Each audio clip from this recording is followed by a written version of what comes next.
Bueno, Gonzalo, este tema de Estados Unidos, el resultado de las elecciones, naturalmente despiertan interés también dentro de lo que es el mundo de los agronegocios y el comercio. Vamos a hablar de este tema. Hoy elecciones en Estados Unidos. ¿Qué escenario, y ya para entrar en tema, podría ser el más beneficioso para Uruguay? ¿Que continúe Trump o que llegue Biden a la presidencia de Estados Unidos? Gonzalo, buenos días y gracias por acompañarnos. Buenos días, Martín.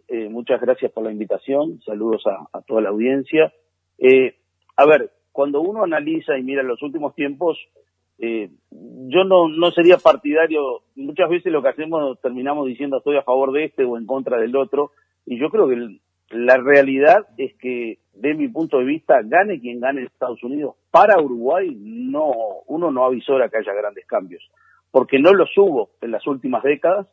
En la alternancia en el poder en Estados Unidos, y es más, y si me apuran un poquito más, creo que el único momento en el cual Uruguay estuvo más cerca de Estados Unidos, que fue con el tema del Tratado de Libre Comercio, del famoso tren, del famoso TLC, y en ese momento gobernaba George Bush, o sea, gobernaban los republicanos, ¿no? Que muchas veces se pone arriba de la mesa que los demócratas son más afines a Latinoamérica, pero lamentablemente los hechos demuestran que no hemos visto cuáles son realmente las cartas del punto de vista político y comercial de los demócratas hacia América Latina, ¿no? Sin México, ¿no? Porque obviamente México para Estados Unidos es un socio estratégico. De México hacia abajo, realmente yo creo que no va a haber grandes cambios, gane quien gane para Gonzalo, y en estos años, durante el gobierno de Trump, hemos tenido una situación muy particular, la guerra comercial Estados Unidos-China, las dos potencias más importantes del mundo en este contexto, y se ha hablado desde el punto de vista comercial, de un escenario más proteccionista. Si cambia la presidencia en Estados Unidos y no continúa Trump, ¿podríamos tener a nivel global un cambio o es una situación ya, digamos, estructural de Estados Unidos y esta situación con China podría permanecer independientemente de quién esté en el gobierno? Bueno, a ver, yo creo que la relación con China, ni que hablar que si hay un cambio de gobierno, o sea, si no se reelige a Donald Trump y asume Joe Biden, seguramente haya un mayor acercamiento con China. Ahora, hay una realidad, Estados Unidos y China están compitiendo por el liderazgo, ¿ah? Y eso va más allá de Donald Trump. El que más jugó, obviamente, a favor de Estados Unidos y tratar de romper ese crecimiento de China sentándolo en una mesa a negociar fue Donald Trump. Básicamente ninguno de los presidentes anteriores le puso frente a ese crecimiento de China que una potencia como Estados Unidos lo tiene que hacer. Con lo cual yo creo que muchas de las cosas que Trump ha dejado sobre la mesa, suavizándole el tono, ¿no? Y su forma de liderar, seguramente Biden las vaya a tener que continuar. Si no, el camino inexorable va a ser el de perder el liderazgo frente a China, y no creo que Estados Unidos quiera perder eso independientemente de quién sea el presidente, ¿no? Claro, además hay un mundo que cambia a partir de la pandemia. ¿Te imaginas un escenario o un mundo que va a continuar siendo más proteccionista independientemente de quién gane? Tú recién decías cuando comenzábamos la entrevista, ¿no te imaginás cambios importantes a la hora de verlo desde el punto de vista de Uruguay? Para el mundo, entonces, sería muy poco probable desde el aspecto comercial que existan cambios independientemente del resultado. A ver, acá hay un tema mucho más amplio que en algún otro programa después desarrollaremos, que es que estamos en un momento diferente del proceso de globalización.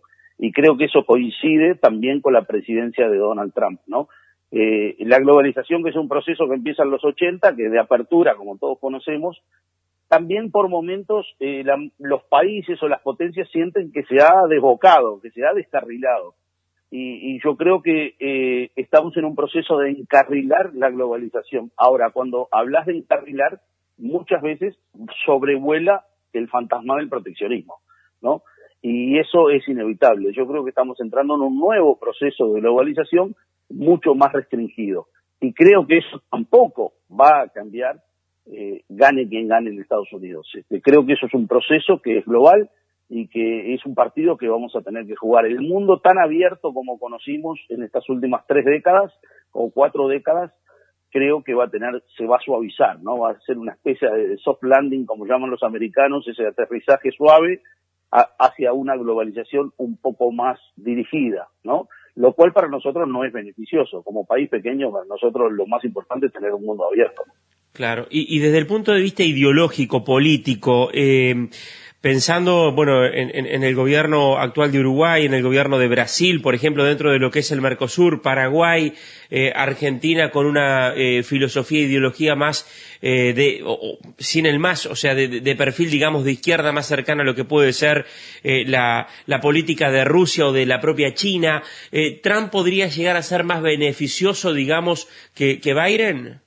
A ver, yo creo que Estados Unidos con América Latina, sacando casos extremos, ¿no? Como puede ser, por ejemplo, el de Venezuela o por momentos en el caso de la Argentina, el gobierno de Estados Unidos se maneja mayormente por intereses económicos, como cualquier gobierno, ¿no? Yo creo que la incidencia política ahí es mucho menor. Lo que sucede es que lamentablemente América Latina no está en la agenda. Cuando digo América Latina, vuelvo a decir sin México, no está en la agenda como nosotros pensamos de Estados Unidos, como también nos ha demostrado la Unión Europea que no somos un gran componente de su agenda, dejando prácticamente en el freezer el acuerdo Unión Europea-Mercosur. Entonces, lamentablemente, América Latina estamos muy lejos de las prioridades de las agendas, ¿no? Entonces, es muy difícil pensar en que haya grandes cambios, ¿no? Vuelvo a lo que yo decía en las 2 o 3 preguntas anteriores que vos me hiciste.